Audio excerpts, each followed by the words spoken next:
Well, now from a talk of the environment to a part of the world famed for its stunning ecology, Tibet. Tourism there took a major hit after last year's riots, which the Chinese government says left at least 22 people dead.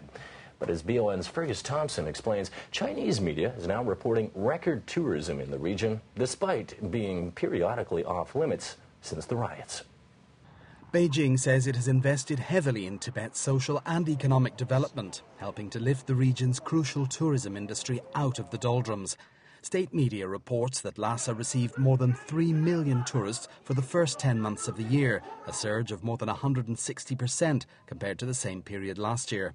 The tourism industry accounts for nearly 1/5 of the region's economy, but ethnic rioting and security clampdowns last year temporarily shut the region to travellers. The violence in Lhasa and protests in Tibetan communities across Western China were the most sustained unrest since the late 1980s. The resulting travel bans and crackdowns on Buddhist monasteries sent arrivals plunging nearly 70% in the first half of last year.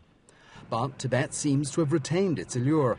China's state media says the entire region received a record-breaking 5 million plus tourists in the first 10 months of this year. That number includes 150,000 travellers from overseas. Revenue from tourism so far this year has topped more than $600 million. These figures come just a couple of months after Beijing again banned foreign tourists from travelling to the region, this time ahead of the celebrations marking 60 years since the founding of the People's Republic. But tourism isn't the only thing of value in this far-flung corner of China.